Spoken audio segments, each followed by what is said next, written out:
can you give some examples of what would be that something valuable that you would give back? Well, we all know the mom blogger contest and giveaway strategy, where mom bloggers have become such a force with a lot of consumer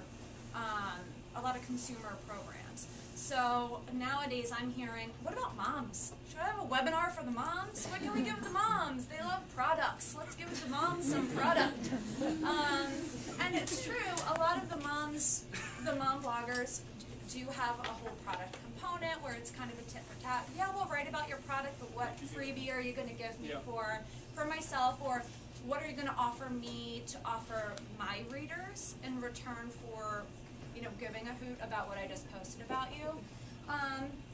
Sometimes that works, but it's getting so crowded with the moms, but it kind of alludes to something really important. If they're going to write about you, if a blog, a traditional media outlet is being paid, this is their job. They need to stay on the forefront of everything in their space. A blogger is, I mean, this is on their own time most of the time, so they don't need to write about you. They can write about whatever they want. There's not an editing process. They're not sometimes getting paid for this, so what are you going to give them in return? It's usually something that is of value to their readers, because they want that compete ranking up, they want that visitation up. So what are you going to give them content-wise that's of value to their audience, to their readers? And you kind of have to think of it as like this mass whisper down the lane sorority of sorts, where, you know, one person's recommendation can go a really long way. So you can't just think of this person in a bucket, like, I'm going to give you something free. But what is it going to lead to down the road when they make recommendations to their, what's the value there? I definitely think that social media has changed how we think of, you know, in terms of getting results in the PR world. You know, she makes a good point that, you know, we can't just see, like with the mommy bloggers, whoever else it is, whatever bloggers, whoever communities you're working with, that, you know, we're going to do this, and, you know, we're going to give you this access to this or this product or whatever. You'll write a great piece for us, and we'll end it at that. Well, it doesn't exactly work that way anymore, because there are a lot of different dynamics that, you know, say a blogger's working with that are much different than a reporter. A reporter really basically has to answer to an editor and a few other people, and that's their assignment. They get it done and everything like that. A blogger's got a lot of different dynamics, and, you know, other community people, they have a lot of different dynamics that they're working with, and they're not under the same restrictions. So you can't just say, we'll give you access to this person or whatever it is, and, you know, this will come out of it, and then we'll just leave it at that. We have to give them, you know, a lot more now. We have to be willing to break down a few of the barriers that maybe existed before. Say, you know, maybe we won't do just a one-off interview. Maybe we'll do a little podcast, or let you, you know, if you're in the area, you can come into our office, come and see what we're doing, come and talk to our CEO, spend a few hours with him, spend a life with him, or whatever it is. You know, things of that nature that's giving them something unique and something very valuable to their, you know, readership or whatever it may be, that's a lot different, because of the fact that, you know, they're not just looking for that, you know, get that assignment done and get it out the books and there, boom, they're done. You know, they're looking for something that is going to raise their compete score, that is going to build up value to their community, that is going to, you know, increase the RSS, you know, subscriptions or whatever it may be. And that's what I think is very, it's interesting, it's also difficult, but it also makes it very unique, and it makes our profession a lot more, to me, a lot more interesting right now, is the fact that we constantly have to think of these ways. How are we going to change this? How are we going to make this more unique than we did, say, 5 or 6 months ago, or whatever it may be now?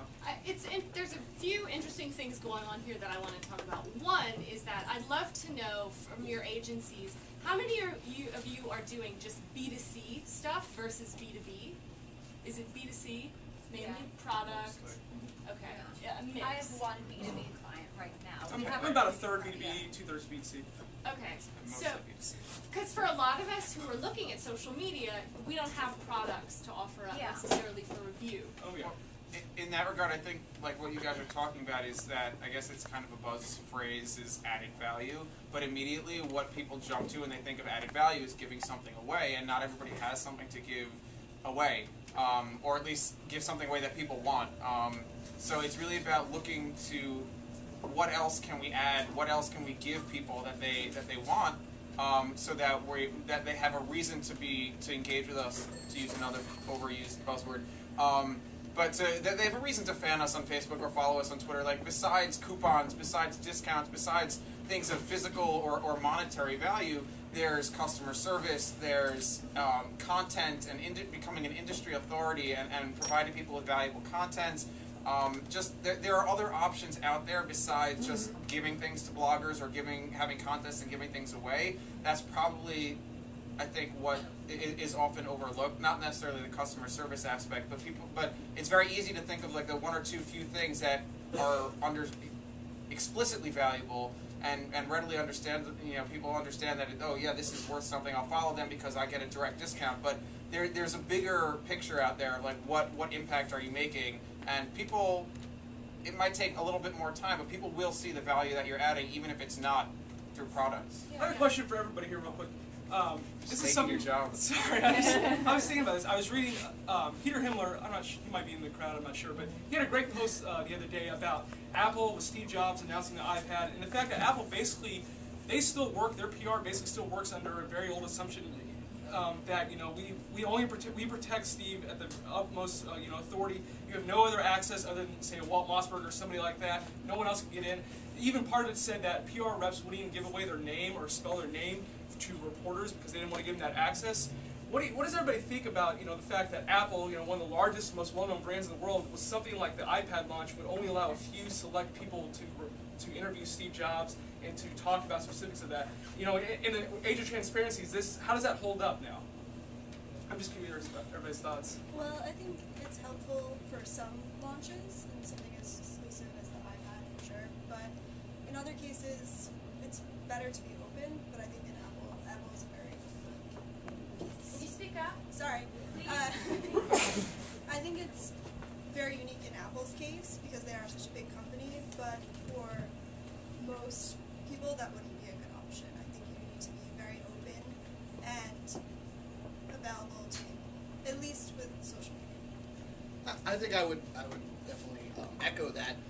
Apple, I think, is a great example, but it's also one of the very few I would put in the area of they don't need to do more than what they're already doing right now because they have the most incredible crazy fans in the world. Like, I was kind of charting when the iPad came out, and you saw a lot, like, Apple fans were, oh, iPad, it's amazing, it's the next thing, and then everyone else is like, that's a weird name. So, I think we can all agree on that. I think, but yes, it built fervor, and it built like that, but I think there's only, it's the same reason that Ashton Kutcher was the first one to break Twitter. Yeah, like, it wasn't necessarily that Ashton found Twitter and it was the most amazing thing ever. It's that Ashton had the name to populate something that was just at that point on the fringe, or not on the fringe, but on the just starting to become early adopter, becoming more adopted. And so when someone with that big of a name that that most people, if you asked them on the street, if you knew who they were, they would be able to respond yes. That's the kind of brand that is very rare these kind of days. And honestly, we're starting to see, in my opinion, that the closedness of Apple in both their software and their PR is starting to take a toll on certain parts. So it'll be interesting to see if they stay that way in the future. I think Apple operates on two things: personalization and exclusivity. The reason why you think it's cool to have an Apple is because it's customized to you and you feel like you're on the cutting edge of what everybody else has. And keeping Steve Jobs at that kind of hierarchical, untouchable realm adds to that mystique and exclusivity. So it sounds like we're all kind of agreeing that it works for Apple. It works for Apple, it works for DreamWorks, but it doesn't really work for a lot of... A good point that was made actually in one of the comments to this post was the fact that for somebody like Apple or certain product niches like that, for those companies where Apple basically owns that market, they don't really need to do a lot of this outreach. They don't really need to be very open and very public about things because of the fact that they do have such a fervent fan base, and they basically can live off that, and they don't have to really care about it. But let's say for a more fringe market, somebody made the point that, for a fringe market, people are going to go look at the product, and then they're going to say, if there's 2 or 3 competitors, okay, now I need to go look at social media or whatever, or interviews or whatever it may be, to figure out what differentiates this product. But for Apple, because they basically own, the smartphone market for a certain extent, they don't really need to worry about that. And this person made because what's the point? They own it. There really is no other competitor to them right now in that side of the market. So what do they care? I'm just curious about, say 10 years down the line when, maybe there is a higher level competitor like that. Are they still going to be able to do the same thing? I don't know. I think they may have to change. I think Alex made a good point. I think you are starting to see a little bit of a downfall from that. There is a little bit of backlash.